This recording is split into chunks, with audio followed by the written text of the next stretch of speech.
हाय, अस्सलाम वालेकुम, good afternoon, नमस्कार, सत श्री अकाल। मथुरा की नगरी के राधे राधे।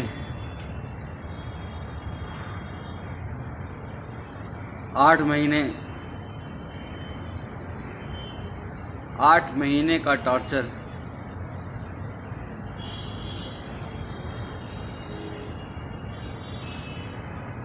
तो सबसे पहले आप सब लोगों का 138 करोड़ भारतीयों का, अपने देशवासियों का मैं शुक्रिया अदा करना चाहूँगा, धन्यवाद अदा करना चाहूँगा, जिन्होंने मेरे लिए सोशल मीडिया पे हो, चाहे दुआएं मांगी हों, चाहे प्रार्थना की हो, चाहे मंदिर गए हों, गुरुद्वारा गए हों, मस्जिदों में, चर्च में, हर जगह जहाँ से इतनी दुआएं मेरे लिए हुई हैं, मैं सोच भी नहीं सकता था कि लोग मुझे इतना चाहते हैं। आप सबका बहुत बहुत शुक्रिया। वरना तो इस बार जेल में इतनी, मतलब 5 दिन तक मुझे खाना तक नहीं दिया गया। इतना टॉर्चर किया गया, मेंटली भी और फिजिकली भी, कि क्या बताऊं आपको। अगर कहा जाए, खुद को पोषण का शिकार हो गया हूं। पैर दिखोगे कभी, अभी दिखाता हूं तो ऐसा लगेगा कि मतलब लकड़ी हो गया है, पर निकल आया बाहर। और जुडिशरी का बहुत शुक्रगुजार हूँ। जुडिशरी ने एक बहुत अच्छा डिसीजन दिया है। वो मेरा ऑर्डर ले आना। जुडिशरी ने बहुत अच्छा ऑर्डर दिया है और उन्होंने साफ साफ कहा है कि डॉक्टर कफील ने जो अलीगढ़ में भाषण दिया था, वो कोई भड़काऊ भाषण नहीं था। वो देश की यूनिटी के लिए, अखंडता के लिए, एकजुटता के लिए था। और उन्होंने साफ साफ कहा है, डॉक्टर कफील ने,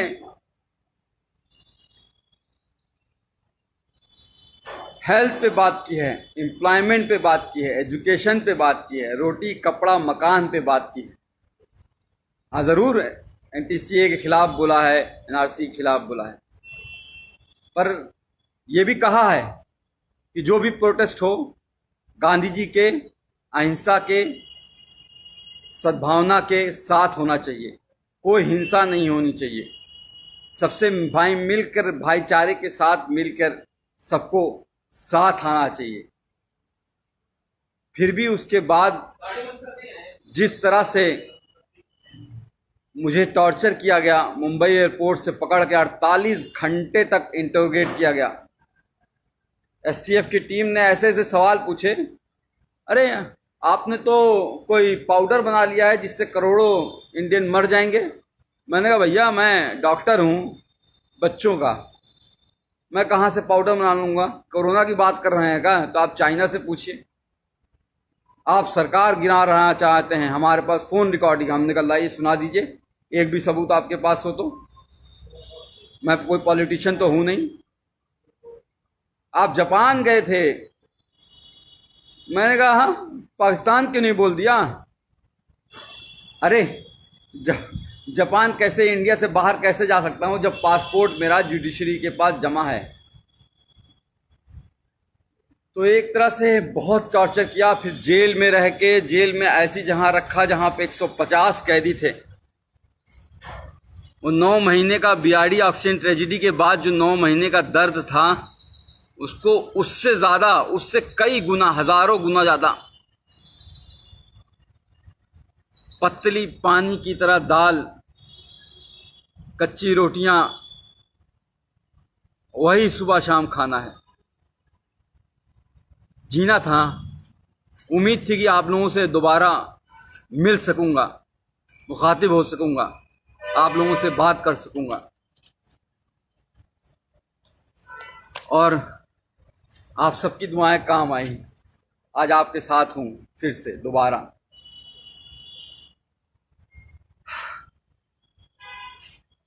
हाँ, आसिफ भाई, तनवीर भाई, अस्सलाम वालेकुम।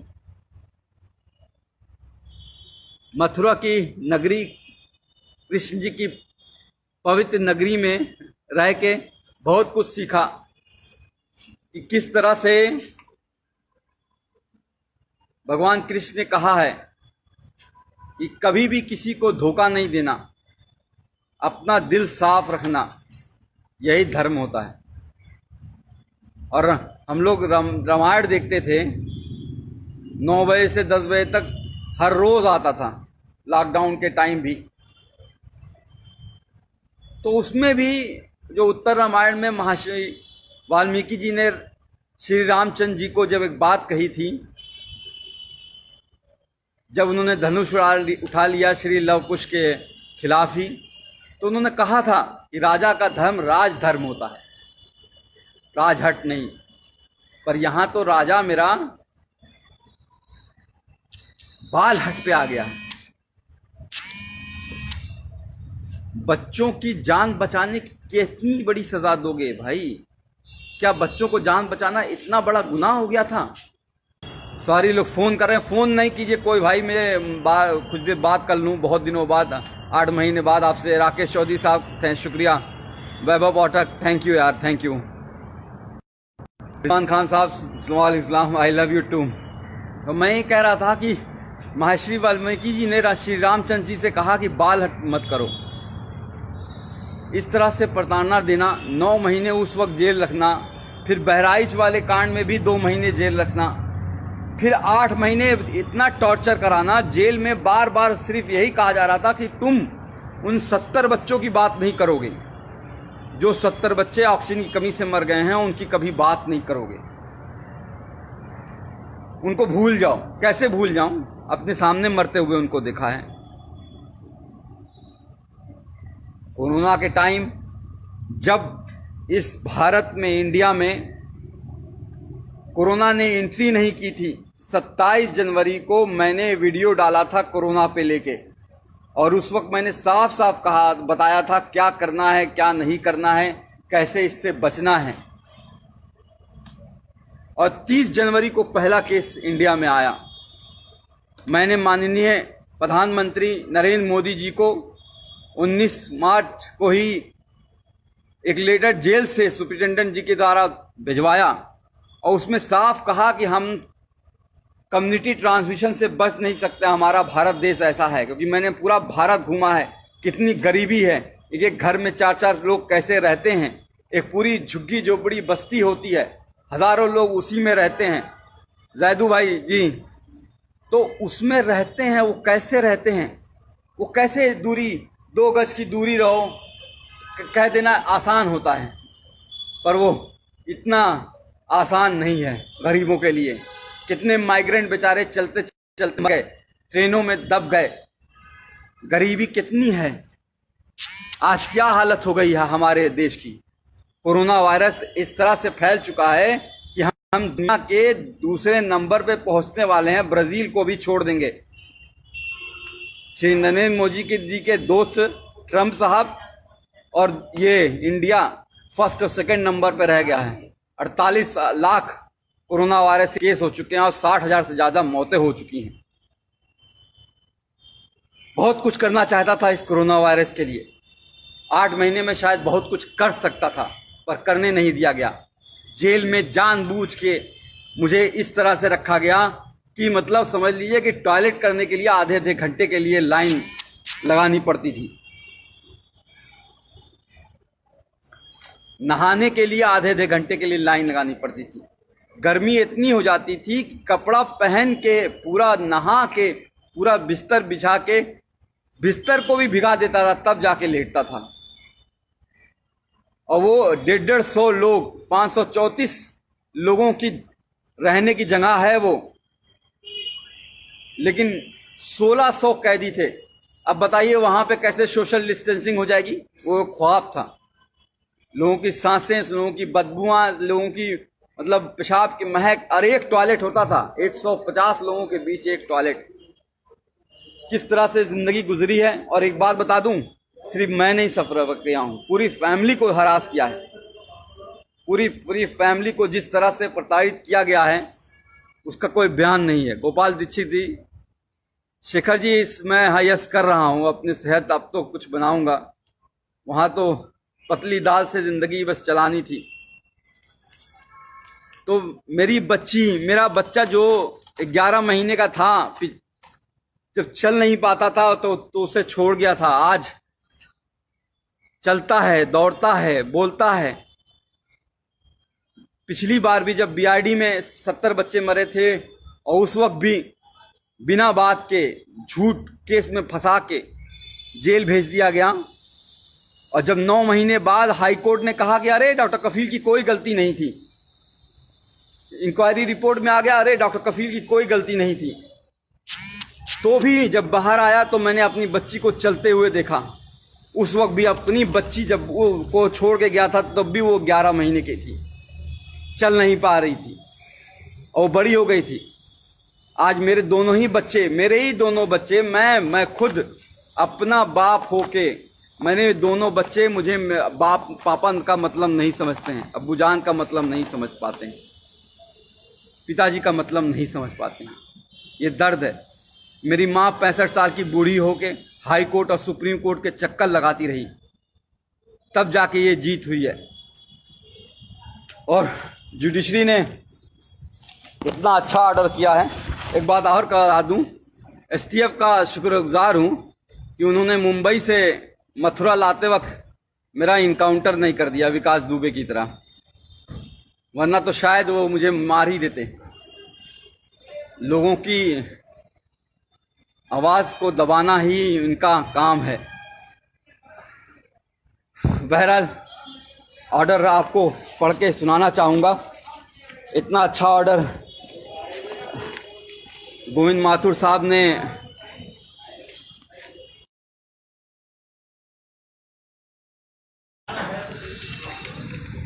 किया है। सुप्रीम कोर्ट का भी धन्यवाद करूंगा, वरना तो हाई कोर्ट में डेट पे डेट हर 14 दिन पे कैसे एक एक दिन कटेगा, एक एक घंटे कटेगा, ये सोचता था कैसे वो टाइम आएगा जब वो मैं बाहर निकल पाऊंगा, तब मेरी जज मेरी कोई बात सुनेगा। इसलिए हम लोग सुप्रीम कोर्ट, मेरी माँ 65 साल की बूढ़ी माँ सुप्रीम कोर्ट गई और मैं सुप्रीम कोर्ट का शुक्रगुजार हूँ जो उसने कहा कि 15 दिन में फैसला सुनाओ। और मैं चीफ जस्टिस गोविंद माथुर जी का हाथ जोड़ के शुक्रगुजार हूँ जो इन्होंने इतना अच्छा ऑर्डर दिया 15 दिन के अंदर ही, जिसमें साफ साफ लिखा है कि एमबीबीएस करने के बाद 2016 में मैंने ज्वाइन किया था, 2017 में घटना हुई थी। 1 साल का जूनियर था मैं, जूनियर मोस्ट डॉक्टर, और फिर भी उन बच्चों को बचाने के लिए जी जान लगा दी और उसके बावजूद उनको जेल भेज दिया गया। और ये नहीं, इसके अलावा नहीं, the petitioner and his other family member including the detainee were continuously harassed and victimized by the state authorities including the district administration Gorakhpur by several means। मेरे यानी कि मुझे ही नहीं, पूरी फैमिली को सरकार ने बुरी तरह से तोड़ना चाहा। मेरे भाई पे गोली मारी गई थी, आपको याद होगा शायद, वहाँ पे जहाँ पे चीफ मिनिस्टर खुद मौजूद रहते हैं 500 मीटर दूरी पर। आज 3 साल होने जा रहे हैं उस बात को, एक भी कोई गिरफ्तारी नहीं हुई और कोई चार्ज नहीं हुआ है। बहरहाल आते हैं हम एएमयू के जो लोग कहते हैं कि भाषण मैंने गलत दिया था उसके बारे में। कहते हैं कि मैंने भड़काऊ भाषण दिया था, कहते हैं कि मैंने 2 धर्मों के बीच, 2 रिलीजन के बीच एनमिटी, हेट्रेड, वायलेंस फैलाने की कोशिश की। पूरी स्पीच लिखी है उन्होंने, पूरी speech, the version of the speech, पूरी स्पीच लिखी है, एक एक लाइन लिखी है कि जो मैंने बोला है। और उसमें उन्होंने कहा है कि मैंने ऐसा कोई बात नहीं की थी जो कि किसी भी धर्म के बीच में नफरत फैलाए। मैंने बात की थी देश की अखंडता की, यूनिटी की, सद्भावना की। मैंने बात की थी एजुकेशन की, हेल्थ की, एम्प्लॉयमेंट की, इकोनॉमी की, रोड की, हाउसिंग की। मैंने बात की थी उन 70 बच्चों की जो बीआरडी में मर गए हैं। मैंने बात की नहीं उन 8 लाख बच्चों की जो इंडिया में मर गए थे उस साल। मैंने बात की थी कि हमारे 50% बच्चे कैसे कुपोषण का शिकार हैं। मैंने बात की थी कि इंडिया कैसे एड्स और HIV का हब बनता जा रहा है। मैंने बात की थी कि 72% ऑफ पॉपुलेशन हमारी अभी भी हेल्थ स्ट्रक्चर वहाँ पे है ही नहीं। आज हालत दिखाई दे रही है ना। आज कह रहे हैं हम इतना जीडीपी खर्चा करेंगे, 1% जीडीपी खर्चा होता था।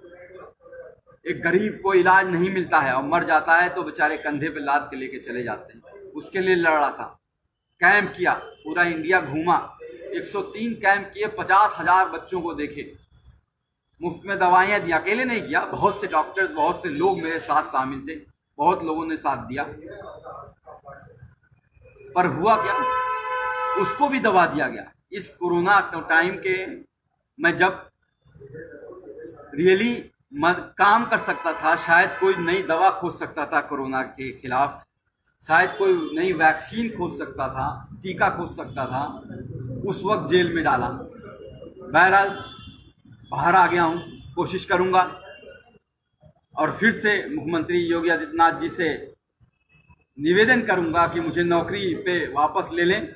3 साल से सस्पेंड किए हुए हैं।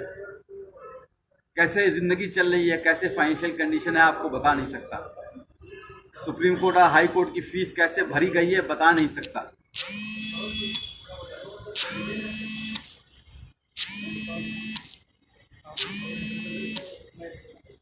पर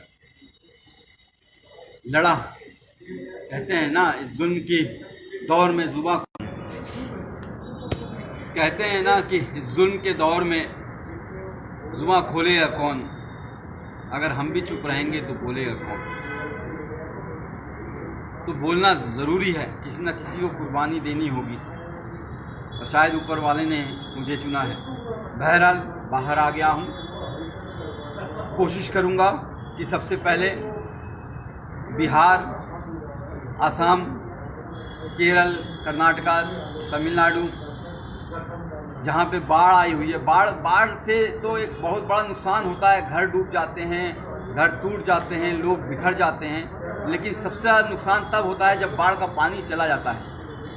पिछली बार हम लोग केरल और असम और बिहार में हम लोगों ने बहुत काम किया था और इस बार भी काम करना चाहूँगा, क्योंकि बाढ़ का पानी बीतने के बाद बहुत सी बीमारियां आती हैं, महामारी आती है। Chikungunya, malaria, dengue, Kalra, skin disease, चमड़ी की बीमारियां, आँखों की बीमारियां, कान बहना बहुत होता है। उस पर काम करना चाहूँगा। कोरोना वॉरियर की तरह काम करना चाहूँगा। कोशिश करूँगा, अगर योगी जी की कृपा होगी, नौकरी अगर वापस मिल गई तो किसी हॉस्पिटल से अटैच होकर रिसर्च करूँ और कोशिश करूँ कि कोई नई दवा ईजाद हो पाए जिससे हमारा देश की और किसी की मौत ना हो। बढ़ता जा रहा, हर रोज 1000 लोग मर रहे हैं। एक का भी मरना बहुत खतरनाक बात है। जिसके घर में, परिवार में एक मौत होती है वही वो जानता है, एक भी मौत होती है। और यहाँ तो सब 60-65 हज़ार लोग मर चुके हैं। उस पर काम करना चाहूँगा। और अगर वैक्सीन के लिए कहेंगे कि मैं गिनी पिग बन जाऊं, मेरे ऊपर रिसर्च हो जाए, मैं खुद टीका लगवा लूँगा, अपने आप को वॉलंटियर करूँगा मैं। ये मेरी नई योजना है। अभी कुछ दिन अपने बच्चों के साथ रहना चाहता हूँ, अभी तक मिल नहीं पाया हूँ। कल भी आप सोच लीजिए, कल 11:30 बजे डिस्ट्रिक्ट जेल मथुरा में ऑर्डर पहुँच गया था हाई कोर्ट का।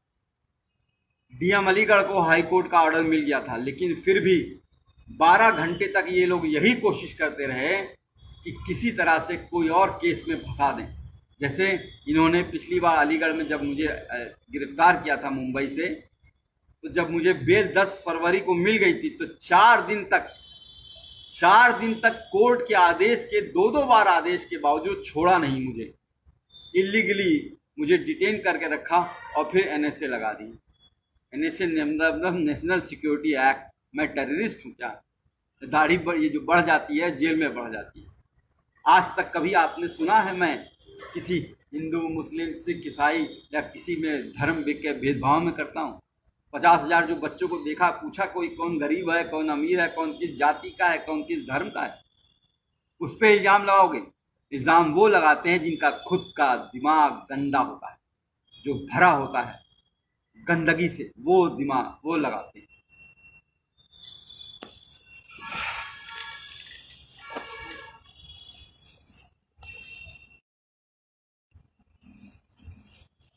अभी यूपी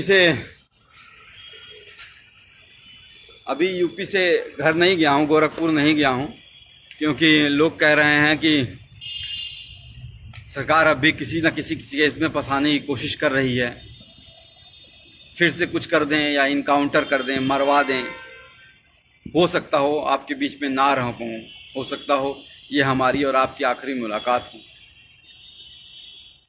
यादव जी सही कह रहे हैं। मिनास गलियार आप, थैंक यू, शुक्रिया। मोहन चंद सिंह चौधरी समर साहब, थैंक यू। तो मैं कह रहा था कि कोरोना वायरस एक ऐसी डिजीज़ है जो फैलती ही रहेगी। मैंने उस वक्त 19 मार्च को ही लिख दिया था कि 30 से 40 लाख लोग उस वक्त मैंने एस्टिमेट किया था कि अफेक्टेड होंगे, और ऑलरेडी 30 से 40 लाख लोग अफेक्टेड हो चुके हैं। और अभी ये रुकेगा नहीं, अभी ये 1 साल चलेगा जब तक वैक्सीन नहीं आएगी। अभी यूपी, बिहार और मध्य प्रदेश जैसे इलाकों में जहाँ बहुत पॉपुलेशन है वहाँ ये फैलने वाला है, और बुरी तरीके से। हमें बहुत काम करना पड़ेगा, हमें मिल के काम करना पड़ेगा। मुझे आप सबकी बहुत ज़रूरत है, आप सबका बहुत सहयोग की ज़रूरत पड़ेगी। जी सहसाल साहब, जी पांडे साहब, नमस्कार। राधे। कृष्णा की नगरी में हूँ, वृंदावन जरूर जाना चाहूँगा एक बार ठाकुर जी के दर्शन करने के लिए। बात यहाँ पे लोग मन की बात करते हैं लेकिन ये नहीं बताते हैं।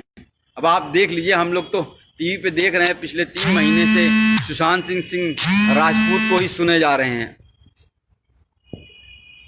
भाई फोन नहीं करो, फोन करने के बाद वजह से बार बार पॉज हो जा रहा है।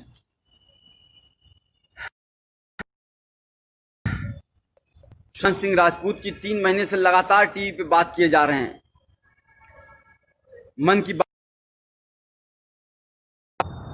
लेकिन कोई ये नहीं बात कर रहा है कि हमारा जीडीपी परसों जीडीपी शायद रिलीज हुआ है, और हमारा जीडीपी जो है, भाई फोन नहीं करो, मैं कह रहा हूं। पर ईश्वर चंद साहब, कोई फोन ना कीजिए प्लीज। कुछ बहुत दिनों बाद आप लोगों से मिला हूं, आप लोगों के चेहरे दिखाई दे रहे हैं मुझे।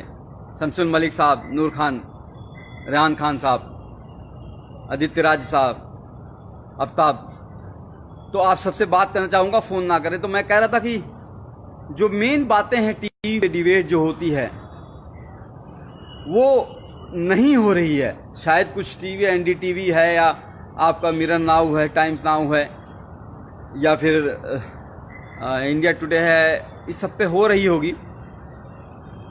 पर जो यहाँ पे बातें हो रही हैं वो ये नहीं हो रही हैं किस तरह से माइग्रेंट, हमारे करोड़ों लोग किस तरह से पैदल चले और चलते चलते मर गए, उस धूप में, कड़ी धूप में मर गए। ये बात नहीं हो रही है कि अनएम्प्लॉयमेंट कितना बढ़ गया है, लोगों को नौकरियां नहीं है, लोगों को खाने को नहीं है। 500 रुपया आपके अकाउंट में डाल दिया गया है, अब आपको 3 महीने तक 500 रुपया चलाइए। 5 किलो चावल दे दिया गया है, आप पूरी 8 लोगों की फैमिली है, खाते रहिए 3-6 महीने तक।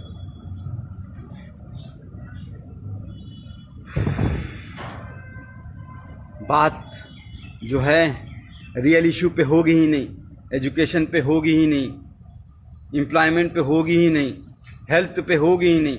हमारा जो कोई भी आप हॉस्पिटल देख लीजिए क्या हालत हो गई है। कोई भी सरकारी हॉस्पिटल में जाना नहीं चाहता है। आपने ध्यान दिया है, कोई भी बड़ा मंत्री, कोई भी बड़ा अधिकारी, कोई भी बड़ा जो है चीफ मिनिस्टर हो या कोई भी हेल्थ, मतलब मैं नाम नहीं लूंगा, सब लोग वेदांता में जाके इलाज करा रहे हैं। वेदांता यानी कि नोएडा में करोड़ों रुपए का इलाज करा रहे हैं, लेकिन कोई भी सरकारी हॉस्पिटल में नहीं जाना चाहता है। क्यों? क्योंकि सरकारी हॉस्पिटल की हालत खराब है। वहाँ गरीब जाएगा, गरीब मरेगा, और गरीब मरता है तो मर जाने दो, क्या फर्क पड़ता है।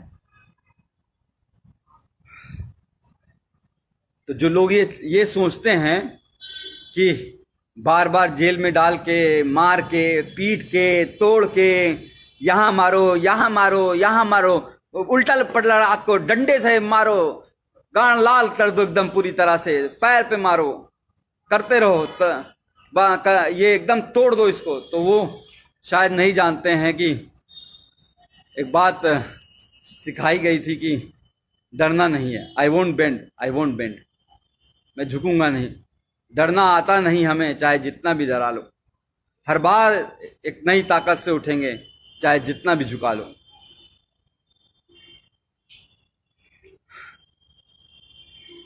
कहते हैं ना कि लोग हमें दुश्मने जान कहते हैं। अरे हम इस मुल्क की मिट्टी को भी अपनी माँ कहते हैं। उसको तुम जो है उस पे एनएसए लगा देते हो हैं? कोर्ट ने कहा है कि जो कुछ है यह अवैध एनएसए लगा है, सारा अवैध लगा है। देखो कि क्या हालत बनाई है। भट्टी साहब आप बोल रहे हो तो देखो क्या हालत बना दी है। मैं कुपोषण के लिए वो कर रहा था, ये देखो,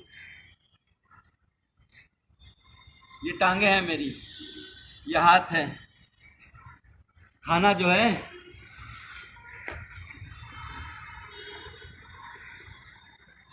जिंदगी का, जो मैं खुद कुपोषण का बच्चों का इलाज किया करता था, आज खुद कुपोषित हो गया। घर वालों को किस तरह से परेशान किया गया है वो बता नहीं सकता। पर आप लोग जो 138 करोड़ देशवासी हैं मेरे, उन सब का साथ मैं कभी भूलूंगा नहीं। खासकर कुछ लोगों का जो लोग बहुत करीब थे, इंदिरा जयसिंह मैम, फुज़ैल अयूबी, इबाद साहब, मनोज पांडे, मनीष सिंह, एडवोकेट मनीष सिंह, दिलीप कुमार साहब, नजरुल इस्लाम साहब, और ऐसे बहुत से लोग हैं, बहुत से लोग। मीनाक्षी शुक्ला मैम, इरफान गाजी, हाँ अलीगढ़ के इरफान गाजी साहब, तो बहुत से लोग हैं। तो सबका नाम तो नहीं ले सकता मैं, बहुत से लोग हैं, 138 करोड़ लोग हैं, सबने बहुत मदद की है। सबका बहुत बहुत शुक्रिया। जल्दी बिहार आ रहा हूँ और जल्दी हम डॉक्टर कफील खान मिशन इस्माइल फाउंडेशन के तहत कैंप लगाएंगे। और इस बार एक बड़ी टीम बना के एक साथ कई जगह पे, असम, बिहार, तमिलनाडु, कर्नाटका, केरल, आंध्र प्रदेश, जहाँ पे, मध्य प्रदेश, जहाँ पे बाढ़ ने, पश्चिम बंगाल जहाँ पे तूफान आया हुआ है, अभी भी लोगों को घरों पे टूटे हुए पड़े हैं, हर जगह पे जाना चाहूँगा, पूरा देश जाना चाहूँगा। पूर्वांचल अपना, गोरखपुर अपना, उत्तर प्रदेश, हर जगह जाना चाहूँगा। पूरा भारत में टीम बना के हम इस बार एक बड़े लेवल पे कैंप करेंगे और इसमें आप सबका बहुत सहयोग चाहिए। मयंक वर्मा साहब, अब आप कुछ लोगों से बातें कर लेता हूँ। मयंक वर्मा साहब सही कह रहे हैं, दाढ़ी कल काट दूंगा। बच्चों का इंतज़ार कर रहा हूँ, बच्चे आ जाएं, एक बार उनसे मिल लूँ, उसके बाद मेरी गोटी वापस आ जाएगी। अवनीश चौरा साहब, जी हाँ, बहुत मारा, फिजिकली और मेंटली बहुत टॉर्चर किया। फिजिकल में जो टॉर्चर होता है वो इस तरह से होता है कि शायद जख्म थोड़े भर जाते हैं, पर जो मेंटल टॉर्चर होता है वो बहुत दिनों तक रहता है, दिमाग खराब हो जाता है। इन 8 महीनों में देखिए किस तरह से झुर्रियाँ आ गई हैं, किस तरह से काले पड़ गया हूँ, किस तरह से जो है 10 साल बूढ़ा कर दिया है। जुबैर पीके साहब, बोलना ज़रूरी है। बोलेंगे नहीं तो कहते हैं कि बोलेंगे नहीं तो किसी को तो बोलना पड़ेगा, सब तो चुप हैं, किसी को तो बोलना पड़ेगा। जैदू साहब, आपने वहाँ से बैठ के, हाँ, इंडिया से बाहर गल्फ कंट्रीज़ में, यूएस से, यूके से, कनाडा से, स्विट्ज़रलैंड से बहुत से खत मेरे पास आया करते थे वहाँ पे जेल में। उन सबको बहुत बहुत शुक्रिया है। शेर खान साहब, सत्य की जीत होती है, सत्यमेव जयते। हमें अपने कॉन्स्टिट्यूशन में, बाबा साहब अम्बेडकर के कॉन्स्टिट्यूशन में बिलीव करना है और उसी की वजह से मैं बाहर आया हूँ। कुछ लोगों ने सरकारी एजेंसियों को जिस तरह से अपने कब्जे में करके लोगों को प्रताड़ित करते हैं वो सही नहीं है। ऑटोक्रेटिक, हमारा देश डेमोक्रेटिक है, तो डेमोक्रेटिक कंट्री है, तो डेमोक्रेटिक कंट्री में आपको फ्रीडम ऑफ स्पीच एक आर्टिकल 21 में दी गई है, लिबर्टी, स्वतंत्रता, समझ गए? तो बोलना ज़रूरी पड़ेगा। हम नहीं बोलेंगे, कुर्बानी देनी होगी, किसी ना किसी को कुर्बानी देनी होगी। तुर्तमस शिरोम कुमार साहब, यस थैंक यू। शाइना मुजरबिया, सिद्धांशु कुमार, हाँ कुछ दिन एक्सरसाइज करूँगा और हेल्थ बनाऊँगा, क्योंकि ज़िंदा रहना है, आप लोगों के बीच रहना है और काम करते रहना है, तो हेल्थ पे भी ध्यान दूंगा। डेरिक गुजर, थैंक यू। या ज़रूर मैं करूँगा, हाँ थैंक यू। सुभान जमाल साहब, Mohammad Kalapatti from Dubai, all the best, thank you. मैंने कहा ना, गल्फ़ कंट्री से बहुत प्यार आया, बहुत मिला है। केरल के लोगों ने बहुत सहयोग किया हुआ है, पूरा साउथ ने, पूरा नॉर्थ ने, पूरा सेंट्रल ने, बिहार के लोगों ने जिस तरह से आंदोलन चलाया, पश्चिम बंगाल में जिस तरह से आंदोलन चला, आसाम में जिस तरह से आंदोलन चला, अब अभी हमारे कई भाई अभी बहुत जेल में हैं, उनके लिए हमें आवाज़ उठानी पड़ेगी। मैं बच्चों के साथ नहीं हूँ, चूँकि कल रात में पुलिस की घेराबंदी हो रही थी और कुछ और बातें हो रही थी जिसको हम डिस्कस नहीं कर सकते हैं, तो इस वजह से अभी बच्चे मेरे पास पहुँचे नहीं हैं। मैं अभी अपने बच्चों को देख नहीं पाया हूँ, आंखें तरस रही हैं, गले मिलना चाहता हूँ अपने बच्चों के साथ, अपनी माँ की गोद में लेट के रोना चाहता हूँ, सीरियसली रोना चाहता हूँ। तब जिस तरह से जिंदगी कर दी है, अपने ही बच्चों को से दूर कर दिया है, एक बार उनसे मिलना चाहता हूँ, एक बार माँ की गोद में लेट के सोना चाहता हूँ, सुकून की नींद सोना चाहता हूँ। यार पता है जेल में क्या होता था, हर 2 घंटे पे पहरा लगता था। हाँ साहब, भी 146 कैदी नसर नमहबंदी सकुशल हैं, 6 बजे सुबह, 5 बजे सुबह लाइन लगाओ, परेड लगाओ। 8 महीने तो मैंने अभी 4 पन्ने के लेटर में शायद लिखी है, आप लोग को शायद मिलना होगा। चंद मित्रा साहब, थैंक यू। मुदस्सी साहब, बुशरा, दीपक यादव, अमजद, पंडित जी, तैयब खान, रोहित, शुभम, जयप्रकाश चाचा, ब्रिजेश सिंह की बड़ी याद आई जो गोरखपुर में थे, योगेश सिंह जी, सब आप लोग का बहुत बहुत धन्यवाद है। कुछ और पूछना चाहेंगे कि फिर मिलेंगे? बहुत बहुत शुक्रिया आप सबका। आजम खां, आपको भी फूल, गुलाब का फूल।